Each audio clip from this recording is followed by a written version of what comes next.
cedo alguns quadrinhos. Mas aí, o que eu vou fazer é mostrar em números o que o Pinheiro falou. Se o projetor não funcionar, a gente vai ficar...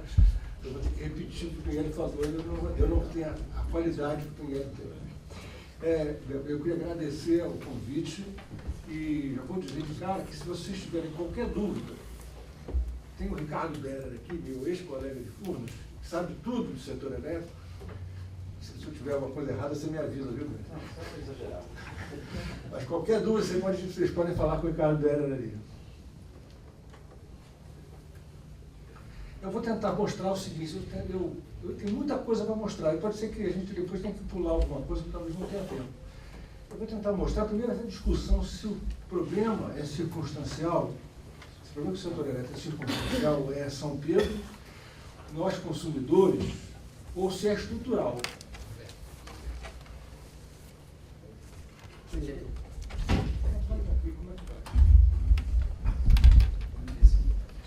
Segue no teclado.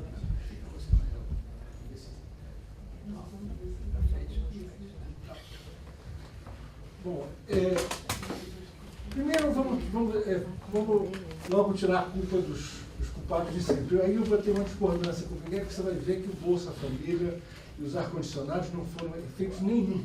Basta você ter uma régua e você consegue projetar o consumo brasileiro. Primeiro, a questão da hidroeletricidade. Aqui está, esse azul, são todos os anos plotados do histórico. Tá? E você está vendo ali que nós tivemos excelentes anos. Na realidade, nós não tivemos uma sequência de anos ruins. O pior ano é o de 2012, que é mais ou menos parecido com o de 2001. É falso imaginar que porque nós temos agora fluências de março ou de fevereiro baixas, mais baixas do histórico, isso é um problema, porque na realidade justamente o setor elétrico, por ter reservatório, ele amortece todas as surpresas. Nós não poderíamos ter surpresas com reservatórios do tamanho que a gente tem, a gente guarda metade do que nós consumimos, em água. Então, é a gestão dos reservatórios que é um grande problema. Isso aqui é o nosso consumo.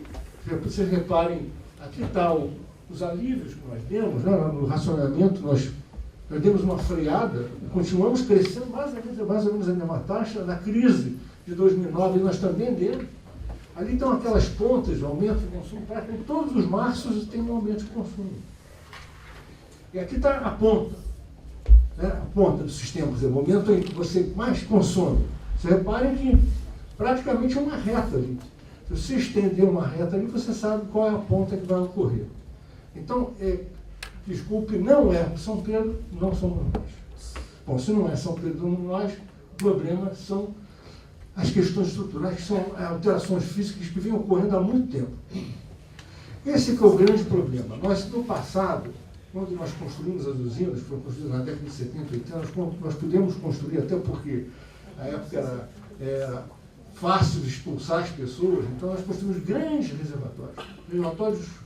Nós somos o segundo país em volume de água armazenada para reservatório. O Canadá é o primeiro, o Brasil é o segundo.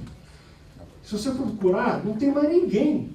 Só tem o Canadá e Brasil, são os únicos países que lidam com o estoque de água para fornecer energia elétrica. O resto, ou a hidroeletricidade não é tão importante na matriz, como nos Estados Unidos, tem reservatório, mas não é tão importante, ou então não tem reservatório, como a Noruega, por exemplo. A Noruega não tem reservatório. O reservatório dela são a neve. Se ela cubar a neve, ela tem uma ideia do que vai vir. Isso aqui é o que aconteceu nos últimos anos.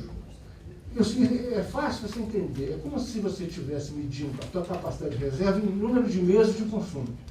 Em 2003, nós podíamos guardar basicamente 6 meses de consumo, e agora nós conseguimos guardar 5 meses de consumo. 6 dividido por 5 dá 1,2. Então, para quem acha que a gente vai resolver o problema construindo mais reservatório, a resposta é muito ruim. Porque para você construir reservatório, para voltar a ter 6, você precisa construir reservatórios equivalentes a todo o Rio São Francisco, que é basicamente 18% da reserva. Não tem nem lugar e nós não vamos conseguir construí-los a ponto de estar outra vez precisando construir mais. Então, esse não é o problema. Então, o que nós fizemos com as outras fontes? O que as outras fontes fizeram? Ali estão as outras fontes todas. Eu tirei da carga toda a geração térmica, toda a geração eólica, biomassa, tirei tudo. Tudo que não é hidroelétrica, eu botei ali. A carga abaixou, mas, infelizmente, vocês estão vendo que a tendência é exatamente igual. Isso significa o seguinte, é como se você tivesse a sua família e você nota que a tua caixa d'água está diminuindo, todo dia diminui um pouquinho e você não faz nada. A complementação, você não complementa. Então, vai ter uma hora que a caixa d'água vai esvaziar e você vai ficar surpreso.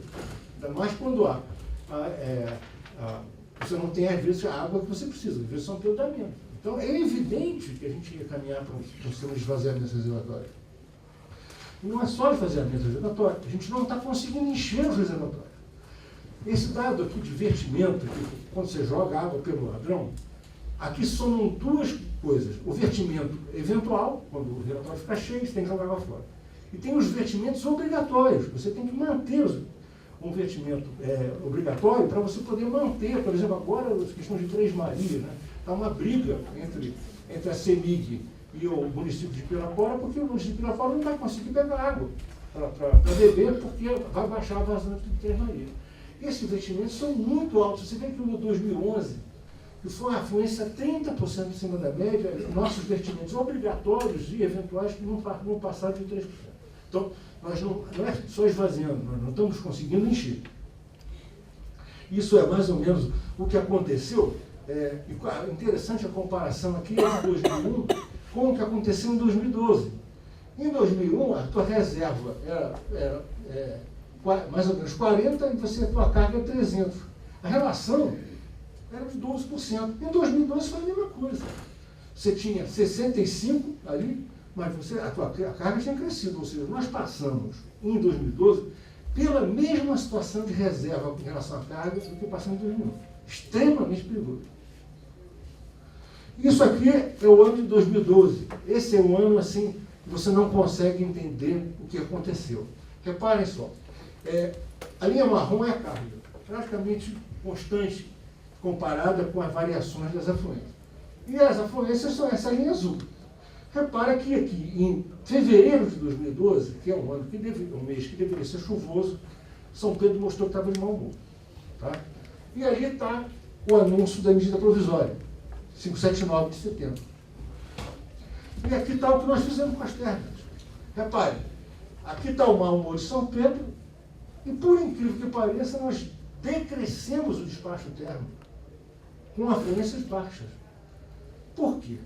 E depois explodimos o despacho térmico depois do anúncio da medida provisória 579. Olha, a primeira coisa que você tem que perguntar é assim, qual foi o mecanismo matemático que sugeriu isso? Porque o mecanismo matemático não tem essa característica de você ter, de repente, uma mudança assim. Primeiro que a mudança hidrológica já aconteceu pelo menos 6 meses antes. Então, a desconfiança que está aqui é que junta as duas coisas, a medida provisória 579 com a questão energética, será que o adiamento do despacho da térmica foi feito para esperar uma baixa tarifária, para aí você poder botar energia mais cara na base? Essa é a minha desconfiança. Até hoje eu não tive nenhuma resposta de ninguém. Até o Hermes já tentou me responder, eu não consegui entender. Bom, na realidade, nós temos um modelo que tem um defeito genético. Eu até escrevi um artigo sobre isso. Na verdade, o DNA do modelo está muito complicado. Aqui no Brasil, uma usina que vende quilowatt-hora não gera quilowatt-hora. Isso não é comum em qualquer parte do mundo. Na Inglaterra, quem vende o quilowatt-hora, quem ganha o leilãozinho que é feito de meia hora, é que liga a usina. Aqui nada disso. Aqui você vende um quilowatt-hora, mas quem está gerando é outro agente.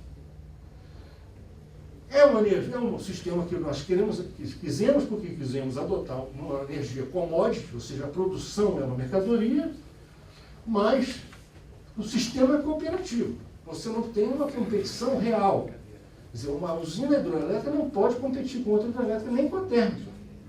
Então, nós inventamos um sistema jabuticaba chamado garantia física, que é uma conta matemática extremamente complicada que deixaria a mecânica quântica com vergonha, de tão complicada que são as equações, e tão subjetivas que são as equações.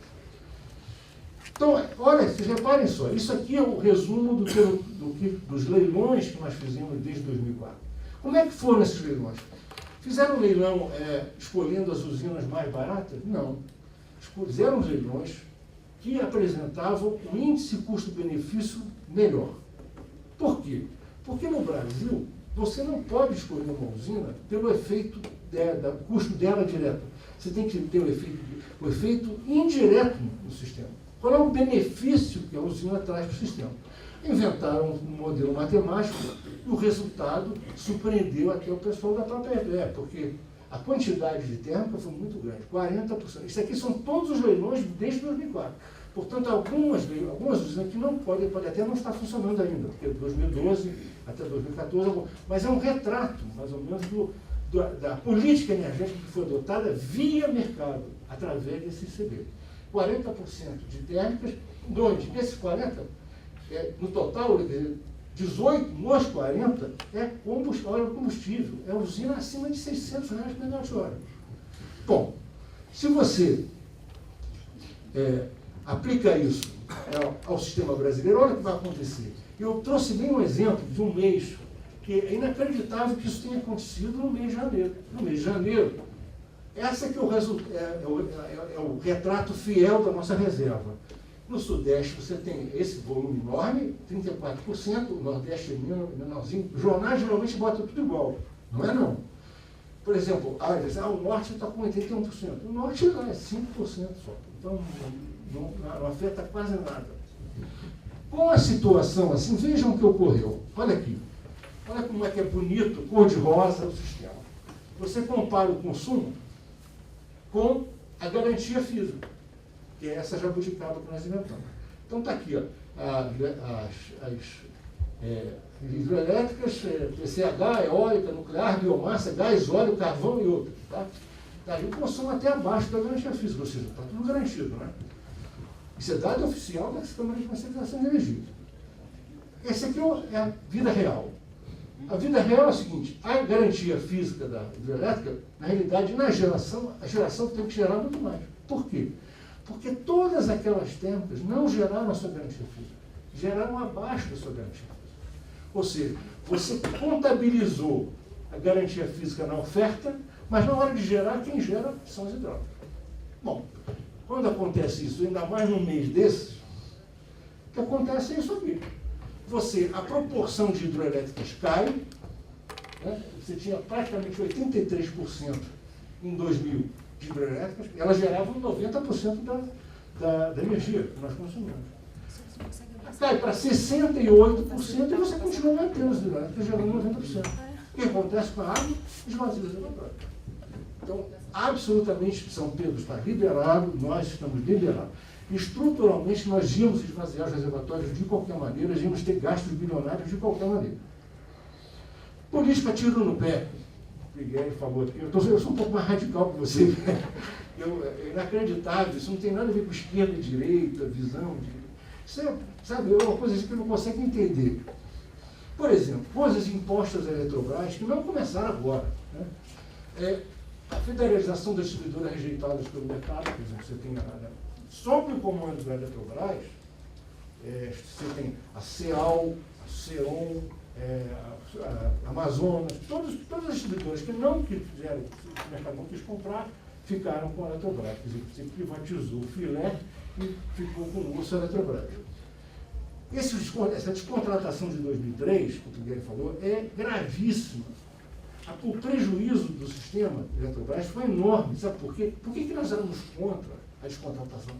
Simplesmente porque o mercado tinha caído 15%. Por que é 15% o nosso consumo? É o crescimento de 3 anos. Para você crescer 15%, você tem que esperar 3 anos. Se você descontrata você sendo obrigado a gerar, porque você tem hidroelétrica, a lógica e a operação é definida pelo operador, então, se você vai gerar, você vai ter que vender energia pelo preço no spot. Eu vou mostrar para vocês os preços. São inacreditáveis. São bilhões de reais que foram transferidos para o Mercado Livre. Patrocínio crescente no Mercado Livre, exatamente isso que eu estou falando.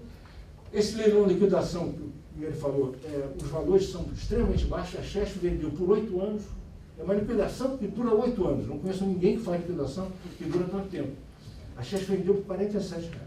Chegou o diretor, os diretores chegou a ter que desmaiar com o resultado do leilão. Evidentemente, o mercado é baixo. Você faz um leilão e fixa esse preço conjuntural por 8 anos, você bota a empresa numa situação muito ruim. Passando